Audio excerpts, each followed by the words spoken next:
आप सभी का स्वागत है अपने YouTube चैनल नॉलेज 100 में। आज आप सभी को बताने वाले हैं कि ग्राम प्रधान का बस्ता जमा तारीख तय हो चुकी है।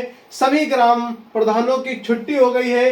दोस्तों आपको बताएंगे कि बस्ता का अर्थ क्या होता है, बस्ते में क्या क्या बातें आती हैं जिससे कि प्रधान की सदस्यता किस प्रकार से रद्द की जाती है। इसी के साथ में तारीख तय हुई, कौन सी तारीख को यहाँ पे बस्ते जमा हो गए हैं, ये बात आपको बताएंगे साथियों। तो चलते हैं, आपको सारी बातों पे फोकस करते हुए आपको साथियों ये भी बताएंगे कि चुनाव 2026 में जो ग्राम प्रधानी के होने वाले हैं वो किस प्रकार से होंगे और सीटों का आवंटन किस प्रकार से होगा, किस प्रकार से आरक्षण यहाँ पे लागू होगा सरकार के द्वारा। तो साथियों यहाँ पे हम आपको बता दें कि जो सभी प्रधानों की छुट्टी हुई है वो इससे होती है छुट्टी कि जब यहाँ पे ग्राम प्रधानों के बस्ते जमा हो जाते हैं तब छुट्टी हो जाती है। तो दोस्तों बस्ते में ऐसा क्या होता है जिससे कि यहाँ पे ग्राम प्रधानों की छुट्टी कर दी जाती है। साथियों यहाँ पे बस्ते में आपको पता होगा कि यहाँ पे जो आपके 5 वर्ष हैं, 5 वर्ष तक जब यहाँ पे एक प्रधान रह करके विकास कार्य करता है, विकास कार्य में किस कार्य में कितना पैसा लगाया है और किस कार्य को कितने दिनों में पूरा किया है, किस कार्य में कितना पैसा खर्चा हुआ है, कितना पैसा अकाउंट से निकाला गया है, ये सारी बातों का लेखा जोखा आपको इस बस्ते के माध्यम से किसको बताना रहता है, सरकार को बताना रहता है। किसको बताना रहता है साथियों, यहाँ पे सरकार को बताना रहता है कि आप 5 साल में कितने पैसे खाते से निकाले हैं और कितने पैसे का आपने यहाँ पे खर्चा किया है और उसका विकास कार्य हुआ है, निर्माण हुआ है, ये बस्ते में आता है साथियों। और यहाँ पे क्या क्या चीजें आती हैं तो आपको पता होना चाहिए। ये सारी चीजें, इसकी रसीदें और फाइल बना करके बस्ते के रूप में प्रस्तुत किया जाता है, जिससे कि ये पता चलता है सभी सभी ग्राम प्रधान क्या करते हैं, इसको समय से पहले जमा करने की फिराक में रहते हैं। क्योंकि जिस समय बस्ता जमा होता है, तारीख तय होती है, शुरुआती दौर में ही सारे ग्राम प्रधान यहाँ पे बस्ता जमा करते हैं। यहाँ पे दोस्तों जो लास्ट डेट को जमा करने के लिए यहाँ पे जो प्रधान लोग रहते हैं उनके लिए कुछ समस्याएं आती हैं कि यहाँ पे कुछ गड़बड़ी होती है तो उनके ऊपर कार्रवाई की जाती है।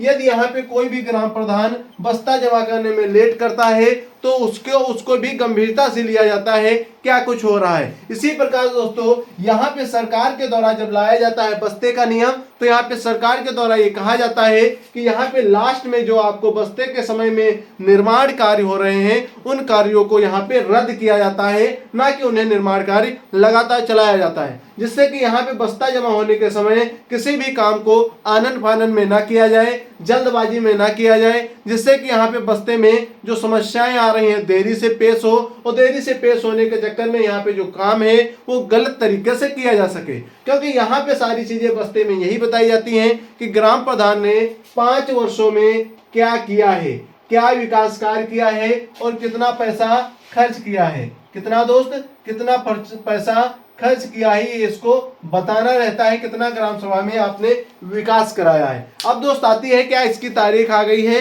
तो साथियों आपने देखा होगा कि आपके गांव में आपके ग्राम सभाओं में एक प्रधानी का वर्चस्व आने लगा होगा कि इस बार कौन प्रधानी में आएगा, इस बार कौन प्रधानी लड़ेगा। जैसे ही बस्ता जमा होंगे नए उम्मीदवार निकल के आ जाएंगे। साथियों अभी से नए उम्मीदवार आ रहे होंगे पर पूरी तरीके से खुल के नहीं आ रहे होंगे, पर बस्ता जमा होते हुए यहाँ पे नए आपके ग्राम प्रधान आ जाएंगे जो उम्मीदवार के तौर पे आएंगे और चुनाव जीत करके बहुत से प्रधान जाएंगे। यहाँ पे दोस्तों पुराने प्रधानों के लिए कुछ चीजें चर्चा में रहती हैं कि बस्ता जमा करने में ये देरी करते हैं तो उन पे कार्रवाई की जा सकती है। सरकार इसको बेहद तरीके से, सरकार का एक नियम बनाया गया है कि इसके तहत जो खंड विकास अधिकारी है उसको क्या किया जाएगा, यहाँ पे जो सचिव रहता है, यहाँ पे बस्ते को लेकर के एक चर्चा उठी है कि यहाँ पे जो सरकार के द्वारा जो नियम लागू किए गए हैं इनको सही तरीके से लागू करना और प्रधानों की सदस्यता को रद्द कर यहाँ पे बस्ता उनसे जमा कराना, जिससे कि यहाँ पे जो आनंद फानन में लास्ट में काम हो रहे हैं उन कामों को सस्पेंड करा करके आगे जो जल्द से जल्द आने वाले समय में चुनाव होना है उस चुनाव प्रक्रिया को पूरा करा करके फिर से नए प्रधानों को यहाँ पे नियुक्त करना और सही से ग्राम सभाओं का विकास कार्य करना, ये सारी चीजें यहाँ पे चलती रहती हैं। दोस्तों नए उम्मीदवारों के लिए तारीख आपको बता दें, तारीख यहाँ पे जिस समय मतदाता सूची आपकी 6 से 14 फरवरी को लागू होगी उसी समय से यहाँ पे बस्ते जमा होने शुरू हो जाएंगे। तो साथियों मान लीजिए कि फरवरी से मार्च में यहाँ बस्ते जमा होंगे, उसी के बाद में यहाँ पे आपके चुनाव होना शुरू हो जाएंगे। चुनाव दोस्तों उत्तर प्रदेश में बताया जा रहा है कि 4 चरणों में होगा।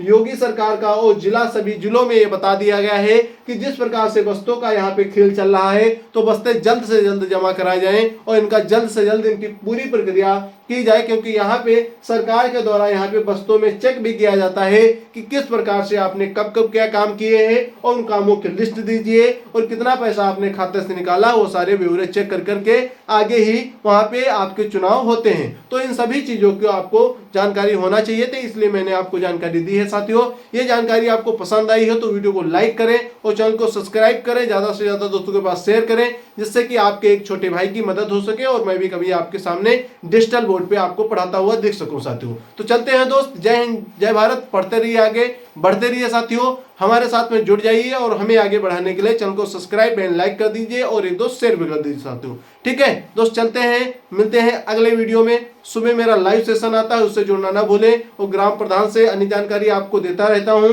और साथियों, आपको बता दें, यहाँ पे सीटों का आवंटन, हमने बहुत सारी बातें आपको, ग्राम प्रधान के कागजात, ये सारे आपको हमने बता दिए, कौन से दस्तावेज आपको ग्राम प्रधानी चुनाव में लड़ने के लिए लगते हैं। और साथियों, सरकार की नई नई योजनाएं जो आती हैं सरकार के द्वारा, जो आपको दी जाती हैं, वो सारी योजनाएं आपको हमने बताई है। तो आप हमारे चैनल पर विजिट करके सारे वीडियो देख सकते हो। और आपको यदि किसी कानून में गलत तरीके से फंसाया जाता है, किसी धारा के तहत आपको नॉलेज नहीं किसी कानून की है, तो साथियों, आप चाहे अनपढ़ भी हो तब भी आप हमारे उस वीडियो को देखेंगे जिसमें हमने बताया है कि पुलिस पर किस प्रकार से दबाव डाला जा सकता है। साथियों, वहां पे आप जाकर के देखोगे तो आपको सारी चीजें समझ में आ जाएंगी। दोस्तों, तो हमारे चैनल पे एक बार विजिट करके सभी दोस्त जरूर जाएं और जरूर देखें। साथियों, अच्छा लगे तो लाइक करें और चैनल को सब्सक्राइब करके ज्यादा से ज्यादा दोस्तों के पास शेयर भी कर दीजिए। ठीक है दोस्तों।